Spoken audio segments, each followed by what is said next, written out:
as a child, like, I remember being 5 and pausing certain frames and just mimicking what I saw. Just mimicking the drawings. And I don't remember a time when I did not draw, to be honest with you. You are listening to Vector Maestros.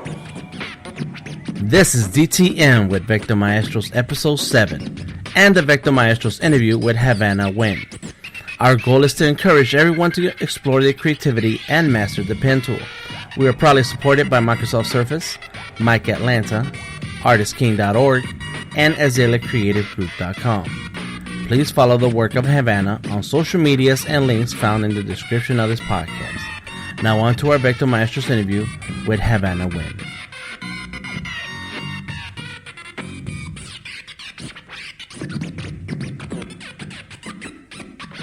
My name's Havana. I've always grown up here in Atlanta. I was born here. And currently I'm working on a comic called Kamikaze. I'm the lead character designer and the character artist on there, as well as graphic designer. But even outside of all that, I've been drawing since I was 3. And one of my weapons of choice is definitely Adobe Illustrator. All right. So, what type of art did you do growing up, and what inspired you? What kind of artists inspired you then? So when I was growing up, both my parents were Vietnamese immigrants, and they were very, very protective of me. So I actually grew up quite sheltered. So to pass the time and to entertain myself, like I turned to drawing. I've been drawing since I was 3. I remember like watching The Little Mermaid and Cinderella and like all these Disney movies growing up. And I would, as a child, like I remember being 5 and pausing certain frames and just mimicking what I saw. Just mimicking the drawings. And I don't remember a time when I did not draw, to be honest with you. In fact, I was so sheltered that I didn't realize this was a skill. Like, not everyone drew this way. So when I actually went into school when I was like 4 or 5 and saw other children's drawings, I was really baffled. Like, I didn't know that people couldn't draw, or I didn't know people drew stick figures. Because I didn't grow up around any other kids before preschool, like You're an only child? Idea. You're an only child? Well, I'm the oldest. You're the oldest. So, up until I was 4 or 5, I was an only child. Oh, okay. Good old days. That's right. When I had all of Mom and Dad's attention. So you were doing your thing and then went to class and figured out that other people can't draw. You're like, what the hell is wrong with that? Because my mom and dad never, like, made a big deal out. Because they, to some degree, were artists as well.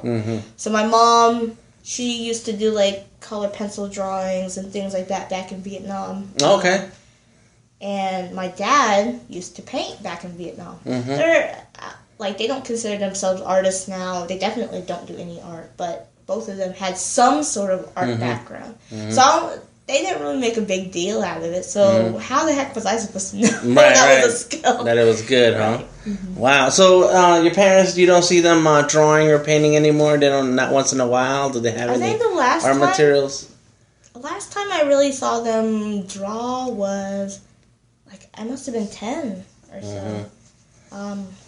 I don't know. They have that skill, but I don't think they identify as artists. I don't think they ever really... Just express a little bit. Express a little bit. Okay. Yep. All right. So, how has all that... What? Is that okay? How has the Disney stuff inspired the art that you do now? And how did you develop your style? Do you remember a time when you said, that's my style? Or were you searching for a style? What can you tell us about it? Oh, man. Style. I think I was never really conscious of my style until other people started recognizing work that I did, and they recognized it and immediately, oh, that's Havana's work. Mm-hmm. And I didn't even recognize that I had a style until I started noticing people pointing this out. I think that maybe that happened in my late teens, because I was drawing a lot. I was, believe it or not, I was very shy in high school. Okay. Like, I was so shy that I never talked, and some people in school literally thought I was either mute or that I didn't understand English. So I would just be the weird kid in the corner drawing all the time. And I guess, like, as far as style goes, like, I've always been inspired by animation. Disney and other Western animation has always been a big part of my life and a big part of my inspiration.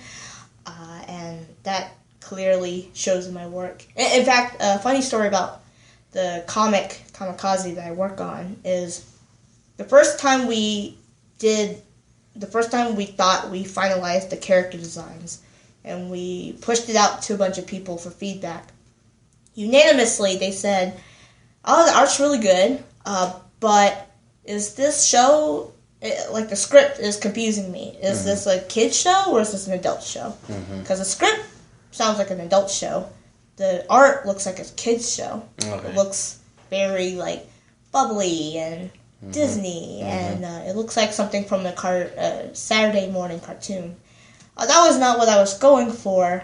So, actually, with Kamikaze, I find myself having to suppress a lot of artistic tendencies. Not a bad thing at all.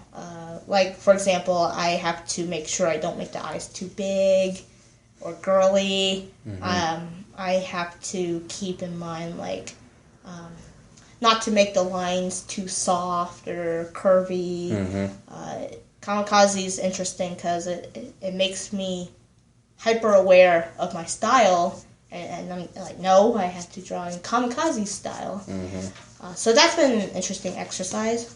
But as far as my work outside of Kamikaze, it's very Disney. You can tell. Do you do a lot of drawing on your own stuff to get your energy flowing out?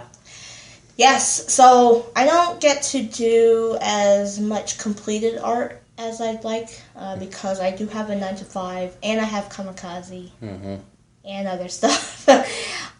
So sadly, I don't really get a lot of time to create, like, finished work, like finished personal work. But when I do, it is an outlet. I find that even in meetings at work, I'm doodling in the margins because it helps me concentrate and focus. So yeah, to me, like, drawing has always been this old friend of mine. Like, I might not see you for a while, doesn't mean that we're not friends. Like, when I come back to it, it's like nothing ever stopped. So that's kind of how I've always seen it. Nice. And sometimes that friend annoys the crap out of me. Right? Like, you know, when you're trying to draw and it's not coming out the way you're imagining, like, sometimes that friend is very annoying. Yep, that's right. So, when did you first hear about Adobe Illustrator, and what did you hear about it? Did someone tell you about it? Tell us. Yeah. So, I didn't know what Adobe products were until junior year of high school. So I was 16 or 17. And my high school had a graphic design class. Okay. And the first semester that I took this class, we just used Photoshop, which I loved. I had a trial of Photoshop before, but I just could not for the life of me figure it out until I took this class. I loved Photoshop, and then we started working with Adobe Illustrator the next semester. And at first I hated it. I'm like, this makes no sense. Like, I don't understand the pen tool. I don't understand anchor points. Why, like, I just don't see the point. But now, like, I prefer to work in Illustrator just because it's much it's actually much easier to manipulate shapes and lines. And I love like all these updates that Adobe Illustrator has been making, like allowing you to like adjust the weight of a line, for example, or just I don't know, like it's I strongly prefer it just because of the flexibility it gives you, and it just looks so clean. I love it. Clean. Yeah. So, do you remember your first illustration in Illustrator? Oh man, I don't. I really don't. No. I remember. Oh, you know what? I don't remember exactly what the image was, but I do remember when we were learning Adobe Illustrator. Almost everybody in class had the same struggles, but I was able to eventually figure it out, and I created a piece of work, and I'm not trying to toot my own horn, but it's like way better than everyone else's in the classroom. Well, first of all, I was the only artist in there as well, so I was able to turn a sketch into a vector illustration, and everyone was like, they just like, I give up. Yeah. But I remember being like 17 and looking at the work and seeing like, I was very stunned at how professional it looked, or how vibrant and, again, just like clean the lines were, which I really liked. So do you think that because you could draw, and you've been drawing a long time, that Illustrator felt a little bit natural, and did that make it easier for you? Did you feel like it was a short learning curve, or? I think so. The interesting thing I would say about Illustrator is that, in some ways, it's kind of like a logic puzzle, right? You lay down all these shapes to mimic or enhance your sketches. Because I usually scan in a pencil sketch and then do the vector stuff on top of it. And I find that it's almost like cutting out pieces of paper, laying them down, but then you have to like figure out in what order do you lay these pieces of paper to produce the final work. And I kind of like that it's a bit of a logic puzzle when it comes to that piece of it.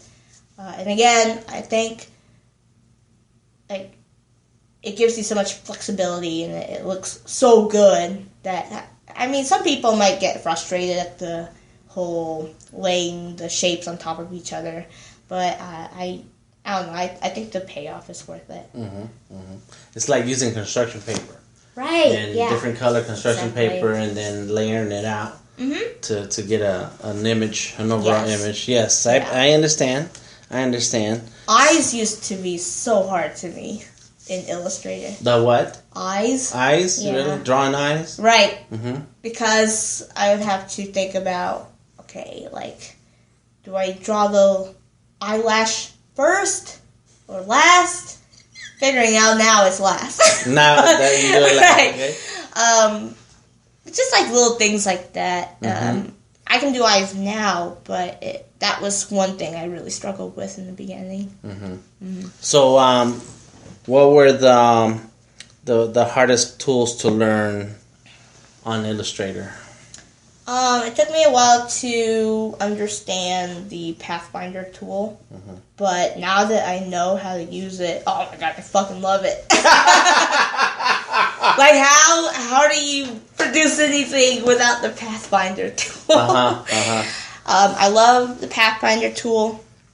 I don't know if this was a Creative Cloud only release, but I love the new, I don't know what it's called, but you can slice through shapes. With the knife? Using the knife, I like that. Yeah, that's crazy, right? Yes. That makes things so much easier. And I think, like, maybe, I don't know if Adobe actually pays attention to the types of work that artists are creating using Adobe Illustrator, but they must be paying attention to that. Yeah. Because they're again, coming out with more and more tools that make that illustration process easier, such as adjusting the line width, such as the knife tool, or like, I mean, if it's a weird fluke if it's not, but I think they're paying attention to that. Yeah, I think they are, because they have and they focus on the younger artists, like these young cats that don't remember a time of no computers. Yeah. And these guys are insane. The stuff I see online is amazing. I know. It's beautiful. Behance. You just look through Behance, you're like, what is wrong with these people? Right. And I like taking work like that and just trying to figure out what tools in Adobe Illustrator they use to produce that. Right. And sometimes I actually take my own work and try to mimic some of the effects I see on Behance and Dribble and other websites, which is an interesting learning exercise too. Right. Yes. So, what is your workflow like? Is it all digital? You mentioned the scanning in artwork, so actually take now, us through the steps. I used to have a scanner, but now I do it way quicker and way cheaper. Like I literally just sketch something in a sketchbook. I take a picture with my mobile device, and I just copy and paste that in Illustrator. And then I go ahead and before I used to actually put the sketch on the bottom layer, and then add a layer where I actually manipulate the shapes and everything to fit, kind of like tracing. Sure. But then Alan, he's one of the guys I work with on Kamikaze. He actually illuminated me to his process, where he actually takes the sketch and puts it on top and makes a multiple layer, so that your shapes don't obscure the sketch. I was like, oh, that's fucking genius. That is good. Like, I felt like such an idiot. So I've started doing that, which has been helpful. Yeah. Interesting. Now you learned something. Thanks, Alan. That's right. I keep my drawing layer on the bottom. Dude, and then putting on the top is so easy. So much easier, and you feel like an idiot. Yeah. You'll try that out. Yeah. Yep. So you sketch on paper. You take a picture with your phone. What do you use? Dropbox? I use Dropbox. What do I use? I should use Dropbox, but I literally just email the picture to myself and then copy and paste it into Illustrator. Drop it into Illustrator. So have you used any other vector software at all? I really haven't, because I don't know why I should look elsewhere. Like, I really like Adobe Illustrator. I have it on my computer. I guess like for user interface design, I played with like things like Sketch, which is really good. I really like some of the functionality there. I don't think I would use Sketch for illustration, but definitely there are benefits to using it for designing websites and designing like mobile apps and things like that. However, Adobe is now coming out with XD, so I want to play with that a little bit. Yes, because we were at the thing, at the Creative Jam. I looked at that was the demo crazy, huh? was amazing. Yes. I was like, what? Oh my god. Yes. So much easier. And it looked like a stripped down version of Illustrator, just to the basic stuff. And I kind of like that, because I think Illustrator sometimes has too many things. Like the 3D stuff is cool, like, what is that? But it's not full 3D, and it's only it's like Have you ever had to do one of those Illustrator quizzes for like a job? No, I've done a Illustrator Those are bullshit. quiz. Yeah. You did a quiz for a job? Yeah, because they had to quiz me on Illustrator. But the thing is, like, when I'm working on it, I know what the tool looks like. I know what it does. I know the behaviors. But they're literally using like all this jargon, and I don't know. Right. So when you learned Illustrator, that was high school, and then you ever take a class beyond that? I took a couple online classes. Like, I've always been into tutorials. Tutorials like from Envato. Tutorial9.net had some. I've used Skillshare. I dabbled in a couple classes for Illustrator there. The cool thing about digital art, period, not just vector, but also digital painting and Photoshop and things like that, is everyone does it differently. Yeah. So I really like just seeing the different ways you can create stuff. Right. And just cherry picking what I like and don't like from each method. Yeah. Nice because I am in the same way where I've taken tests to be certified, and it's been a while. It's been years now, and I look at the test, and it's asking all these weird questions. It's like I don't know what anything is called. I've just learned. I just figured it out. Yeah. I mean, it's been 15 years since I figured it out. Like, can't you look at my portfolio and see? Okay, she knows what she's doing. Right. Yeah, okay. Or like, if you really want me to, I can record myself doing it, so you see I'm not plagiarizing. Right. Did you hear about that plagiarizer at MICAtlanta? Yes. Yep. I saw that the online posts. I don't remember seeing them. Well, they must have kicked him out really early. Really early, huh? Yeah. That's the second guy they get this year. There was year? another guy in a different convention. Was it this year? I think it was this year, and he was just in Georgia. No, not in Georgia, but some con where this guy was selling artwork that he had just swiped from the internet. I hate that. Yeah. People have tried to do that to my work too in the past. Mm-hmm. It's so annoying, like so pathetic today. What happened? So there've been a couple times where, like when I was a teenager, a couple of friends tried. I didn't know this, but they were trying to pass off my work as theirs. Your friends? Yes. And then a couple years ago, what was it? A piece of my artwork was floating around on Tumblr or something. And it was mine, but I didn't sign it like an idiot. And I didn't have a website at that time. But I just saw it floating around. How'd you hear about it? Did somebody tell you? Or? I just saw it. You saw it? Yeah. Like browsing on Tumblr. Like, what the fuck? Yep. I was browsing through Facebook one time. And I was actually on my phone just scrolling, And then I saw a drawing. I was like, oh, that's pretty cool. And I kept scrolling. And I said, wait a minute. And I went back, and it was one of my drawings. Oh, my God. And this guy was selling stickers of it, and he was promoting it on Facebook. Okay, another time I did a commission for someone, right? Years later, I saw that he was selling T-shirts with that commission on it. And, back then I was, really shy, and I didn't want to be an asshole, even though I had I was fully justified to be one. Right. But I didn't really bother him about it. But I was just like, but on the other hand, I didn't know how to feel because, okay, he did pay for the commission, but I wasn't expecting him to turn a profit on it was just a art piece that he wanted to have. So, I don't know. It was a gray area back then. I mean, now it's, obviously wrong. But sure. That sucks. Yeah. I had to hit up the guy. I texted him. I emailed him. Yeah. I called, and then when I didn't hear back from him for a few hours later, I started blasting him on Facebook. Oh, wow. And then people jumped on the band. But I mean, your art's so beautiful. If I was an asshole, I'd steal your artwork. Yeah.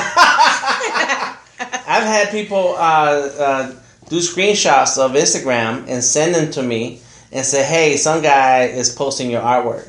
And so and there's usually a private account, and so I go on and I can't see it. Oh man!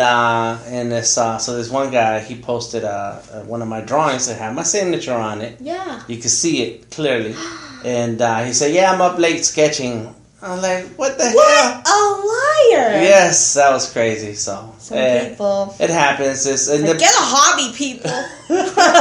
It's part of the digital age, Yeah, I know. It's real easy to copy stuff. Yeah. It's easy to share and get out there, but it's also easy to steal.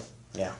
So one day our walls will be made of LCD screens and you rotate artwork, which you already have the little frames and so on. So now it's gonna be big, and you don't have to buy the artwork; just rent it or swipe it off of Google. Yeah. So what made you go from being shy to the outgoing person that you are now? It sounds really dorky, but I in 2007. I don't know why I did this, but I just one day decided, you know what? I'm tired of being shy. Like, I'm tired of being quiet, and I felt like when I was quiet, I was letting life happen to me instead of doing things that I want to do.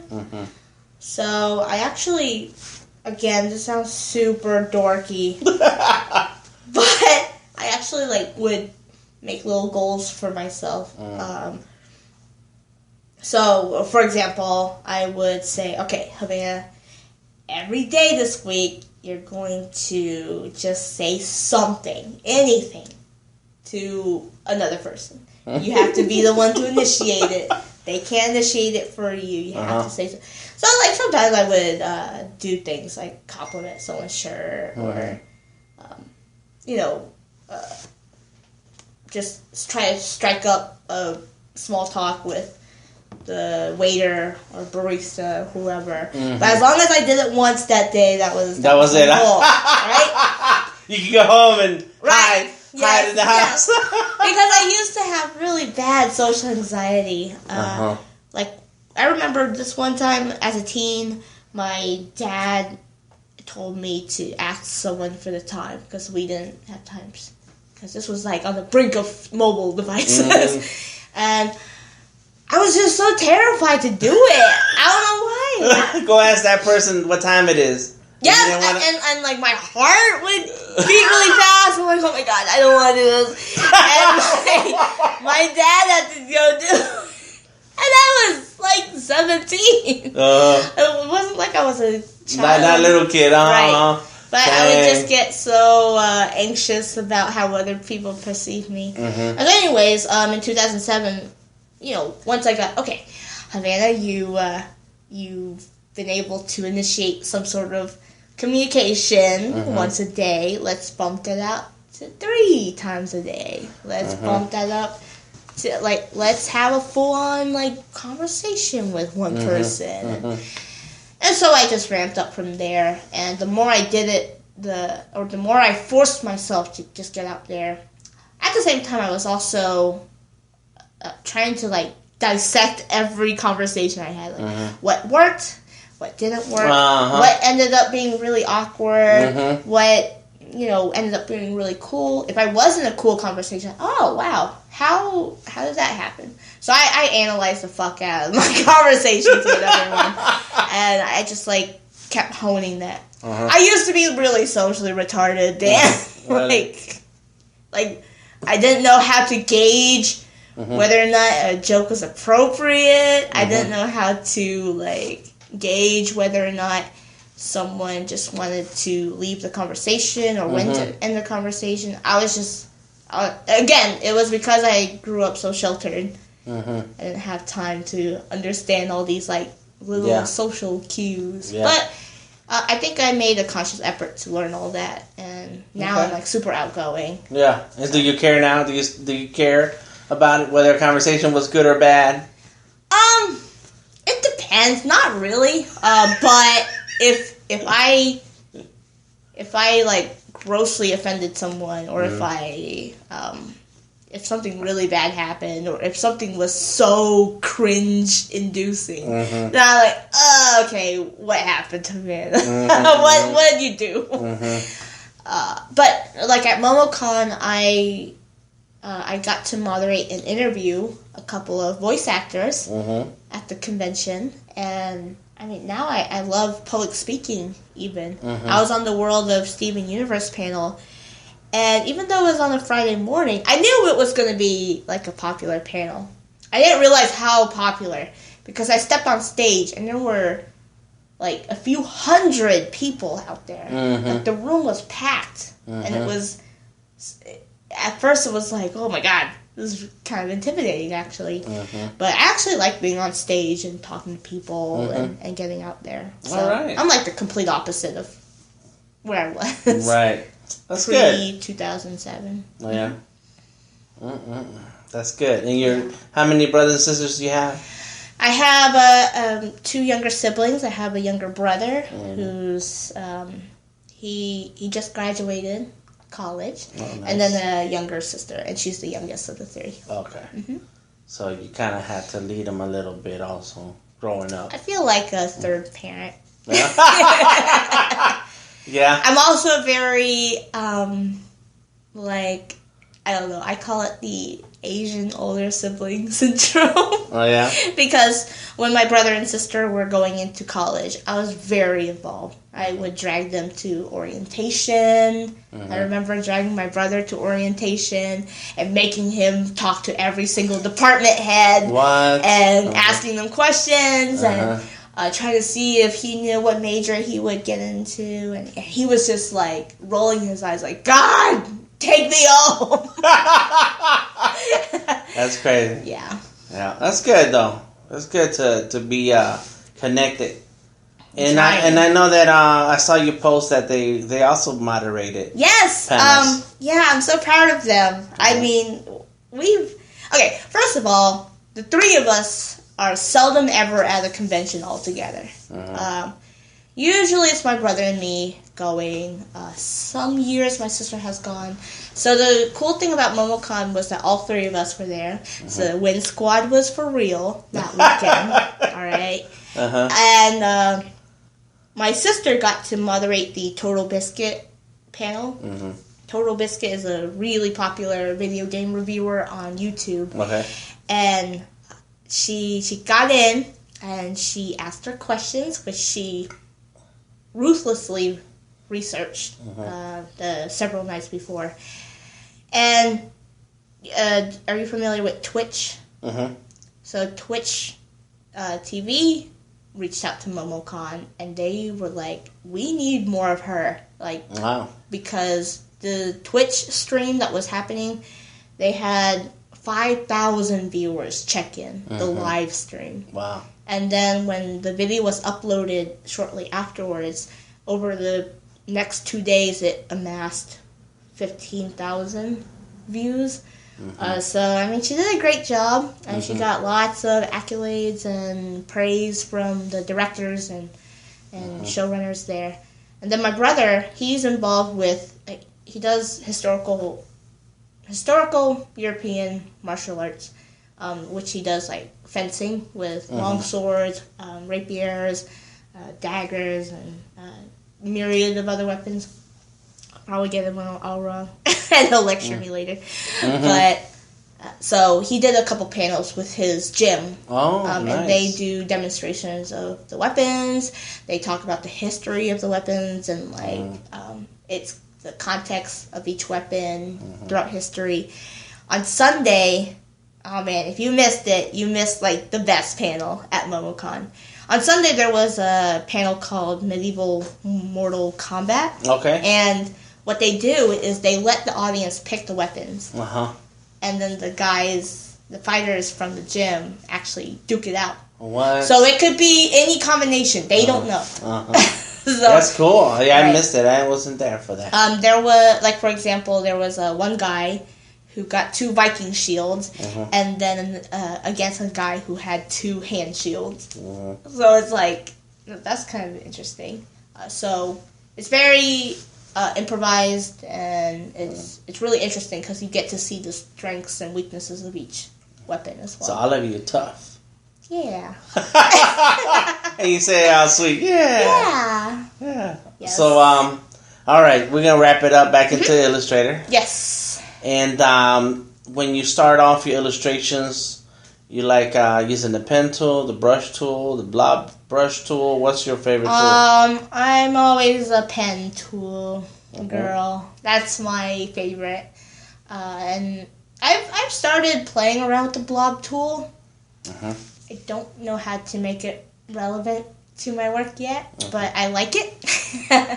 I'm still playing around with it, but pen tool is definitely my choice. Yeah. I'll say that even though I learned Illustrator back in high school, when I graduated, I found myself gravitating towards Photoshop again. However, when I started freelancing and doing actual graphic design work for clients, like, that forced me back into Illustrator. And I'm thankful that it did, because it made me learn a hell of a lot more about the program. And then, once I learned a little bit more, I was like, why the hell am I fucking around with Photoshop? Well, Photoshop is good if you're doing, like, graphic design, like you say. Yeah. Right? You need to do flyers. Well, I guess, like, when I say graphic design, I had to use Illustrator for some stuff, like logos and illustrations and things like that. Right. But if you're doing layouts or something, then you're using... Yeah, I use Photoshop for that. Right. All right. So we're going to, while we're still recording, we're going to do a quick Facebook Live. Cool. And you can, and we'll end the podcast with that. You're going to, when we go live, you're going to say your social medias, where we can find you. Okay. Anything you want us to know about the work you're doing right now. And then the last thing, and I'll prompt you in case you forget, it'll be some tips and advice for up-and-coming illustrators who are starting to use Adobe Illustrator. Okay. Let's see. And Victor Maestros. I like the name. Yeah, thank you. That's all of us. All of us are Victor Maestros. Maestros. like a conductor. Yeah. Maestro. Some people think because I'm Mexican, it's like Spanish. I'm like, yes, it could be, but that's not why I said that. All right, so let's see. Here we go. We're going live in 3, 2, 1, and we're live with Havana Nguyen. How you doing, Havana? I'm excellent. So tell us where we can find. What was it? Where we can find you online. Yes. Isn't it? So you can find me on Twitter at Havana Tweets. It's HAVANA tweets. And what else am I on? You can find me on Instagram by going to Havana_N. N as in November. I'm not going to give you my Snapchat. I'm also on Facebook, but I like to add people that I have met, so please don't take offense if I don't add you. But Twitter is like where I like to kind of interact with people and chit chat with them. Right. And I think my direct messages are open, so you can direct message me anything. And then, of course, my website is HavanaNguyen.com. That's HAVANA NGUYEN.com. And finally, you can find the comic that I work on at kamikazecomic.com. All right. So, what kind of tips do you have for up-and-coming illustrators who are starting to dip their toes in Adobe Illustrator? Yeah. If you're just starting to use these programs, I have a lot. Okay, I'm going to make this a 3-parter. All right, part 1. Realize that it's not the tools that make you as an artist. Art is understanding the principles like balance, contrast, composition, color, and all of that. So even if you don't have access to the tools, you can always improve yourself as an artist by working on the fundamentals. Just Google design fundamentals or art fundamentals and work with that. If you do have access to these tools, one of the things that people always ask me is, what tools should I learn to use? You have to use Adobe Illustrator and Adobe Photoshop. Not just because they're powerful, but because it makes you a lot more marketable in the job market. I've never heard of a job posting where they call for skills in any other program. No offense to those other programs, it's just that's a really good place to start. Illustrator is hard. It can be challenging, but not impossible. You can create really good work. And, I mean, the internet, like, just look for tutorials on the internet. Like there's so many ways to learn how to use Illustrator, both free and paid. I've done free and paid classes. They're all worth it. I've been working with Illustrator since for over 10 years now, and I'm always learning stuff. It's definitely my tool of choice when it comes to illustration, and it's what gives me that clean, crisp look to my illustration. Okay. And then part 3 is put your work out there. Like, just publish your work. There's this great book by Austin Kleon, and it's called Show Your Work. And to really make a name for yourself, to get critique, to get feedback, and to get fans of your work, you've got to put your work out there. Even if it's a work in progress. Don't be afraid to show your work. That's what I would say. All right. I know that wasn't knowledgeable.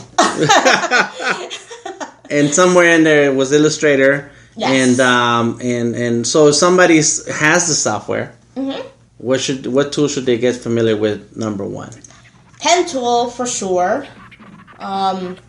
If nothing else, pen tool. Like that's going to be the number 1 tool that you want to get familiar with. Also the Pathfinder tool. I would say Pathfinder, clipping masks, and pen tool would be the ones to focus on as a beginner.